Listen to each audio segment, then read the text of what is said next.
Welcome to Subramani. I'm going to talk about risk, and it's quite a favorite topic. And it is Warren Buffett who says, "Only when the tide goes down, you know who is swimming naked." It's so beautifully said, because what really happens is when there is risk, you can't see the risk sometimes. So I'll tell you a story of a young guy. Along with 2-3 of his friends, they had made a huge blunder in the markets during budget time, and they were to be taken to the cleaners, and if somebody had not interfered and helped them, they would have been taken to the cleaners. Today they're very rich, very successful. The market sees them as a very successful set of investors and managers. But if that one white knight had not stepped in and saved them, they would have been taken to the cleaners, they would be dead. I'll not tell you anything more than that, except maybe a small hint that the man who saved them was Dhirubhai Ambani of Reliance. So these things happen. So when risk happens, I took a risk recently. I had invested in Nippon's Nivesh Laksh, and I stayed invested during the election, right? So what risk was I taking? I was taking a risk that if the Indy alliance, which is the Rahul Gandhi led alliance, had come to power, the interest rates would have gone through the roof, right? I would have lost money. It is, I would feel terrible losing money in a debt product, right? I mean, it sounds ridiculous, which means you got the timing wrong, or you got the risk wrong, or you got, or you took too much risk. So I was here invested in a company, invested in a fund which was gilt, which means I knew there was nothing called a default risk. And I knew there was only timing risk, which I could make a mistake and lose money. But if if NDA had lost and these people had come to power, interest rates today would be much higher, and I would have been not exactly taken to the cleaners, but all my gain. I am currently running a run rate of 16% in the lump sum and 12.5% on the on the SIP, and I've still not seen it last 2-3 days. It must have only improved. So here I was, swimming with the sharks or swimming with the crocodiles which were near my feet, but they didn't see me, nor did I see them, right? So that's it. So I sailed, and now I can tell you, look, that was a fantastic call. No, it was a risky call. I did not understand the risk. So these kind of risk taking happens.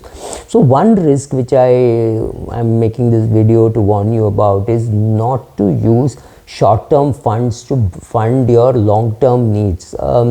For a company, it may be difficult to understand, but it's not very difficult for you to understand if I tell you from an educational loan point of view. Suppose you have decided to join after class 12, you've decided to join an institute which gives you a 5-year BCom or a BCom MBA degree, or a BBA MBA degree. It's a 3-year BBA and 2-year MBA. And you needed a loan to study. So what you did was you took a 2-year loan, because a 2-year loan was available. Does it make sense? No, it does not make sense, because there is no way how you can start earning before 5 years are completed. You know you're not going to get a stipend for doing your BBA or BCom or whatever it is, nor are you going to get a stipend for doing your MBA. So what is a realistic time frame to do this? Let's say you finished your class 12 in 2024 and you've done this. 2030 is the most realistic date for you to be able to start repaying a loan, not complete, just start. So any loan that you take for less than 6 years, right, is risky. Maybe 5.5, maybe, I doubt that.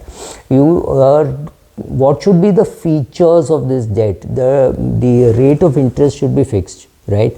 And which means it should be long term in the sense that it should start kicking in only after you finish your studies and you have taken up a job. Many things can go wrong. You can drop dead, so you need a term insurance so that nobody else is called to pay that loan. Let's say you took a 25 lakh rupee loan to do this course, maybe 30 lakh rupee loan to do this course. Maybe it's an MBBS course, maybe it's a BA, it's a BBA MBA course, whatever.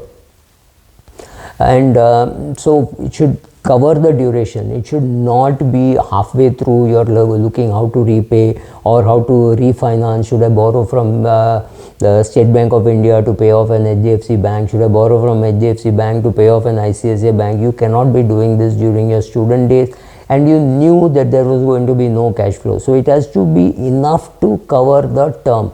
So if you are let's say an infrastructure person and you're building an airport, your repayment should not be before 12-13 years of operations, right? It takes a long time for infrastructure projects to pay off. It's not, after that it pays off very handsomely, but it takes a long time to repay to start paying interest, to repay the loans, etc. will take time.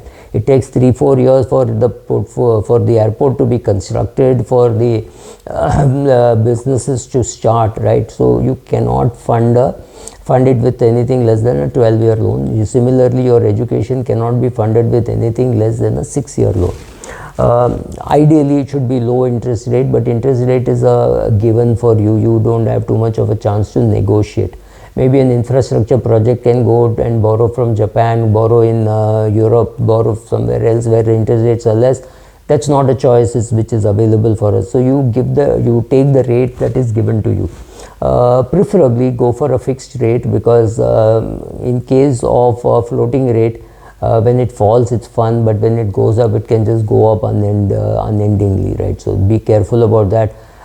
What you understand is easier to manage. So for you as a student or somebody even in business, I would suggest fixed for a big portion. Maybe 70-80% of your loan should be fixed, and the balance can be floating. Ideally it should be a deductible expense, which is if you get some kind of a deduction, that's great. If it's a business loan, the interest is deductible, so that's not a problem. And the very important thing, the loan should not be callable. It should not happen that after some time the guy says, oh, I want the money back. That should not happen. It should not be callable. So the problem with investing, same thing, if you're buying, so for what should you be borrowing at all? Apart from your education, maybe you should be borrowing to buy a house. I am against borrowing for a car, and there are some people who borrow for investing in equities. Now, if you take a 2-year loan and invest in a company which will do well after 7 years, you're making the cardinal mistake of funding a long-term asset with a short-term loan. Don't ever do that. I mean, I'm against leverage and investing, but if you are going to leverage, make sure that all these features which I said, fixed rate, preferably low rate, preferably you are very clear that it's a 7-year investment in that share, then taking a loan for 7-8 years. It should not be callable. All this is important, because the minute some security falls, I mean the amount with the bank is holding for that loan, if it falls, it will try to sell off. So you run all those risks, right? And it's not that only you and I make these kind of mistakes. Let me quote 2 instances, both from the US, not from India. One is the Silicon Valley Bank. The bank is big. I mean, don't make a mistake to think it's some small bank. It's not as small as Shamrao Vittal Cooperative Bank, right? So SVC is not Shamrao Vittal, but it is SVC is the Silicon Valley Bank in the US. They ran out of money because they had all short-term debt, and that debt was getting refinanced at much higher rate. Interest rates had gone through the roof. So which meant their hold to maturity GSEC portfolio looked like a joke. Nobody would pay premium for a 1% or a 2% government treasury, when government itself was having treasury now at 5%, 6%. So you would have to take a big haircut. So understanding all this is not something which only you and me retail people suffer, but also big corporations are unable to do that. LCTM was one, long-term LTCM, sorry, long-term capital market, some fund was there. I don't remember the name of the fund. I think it is LTCM, which again did this. They've kept on borrowing money in this or taking investors' money with a call option, and they invested in GSEC thinking GSEC can never fail. But there are times when GSEC fails, when there is not enough liquidity, and some of your other debt you're just not able to sell, and so it just closed down. So right, these kind of things happen when you fund your longer term needs with short term funds, because in the short run, I mean, as soon as that requires refunding, if interest rates have gone through the roof, you will get it at a much higher rate, so your investment has to go up that much.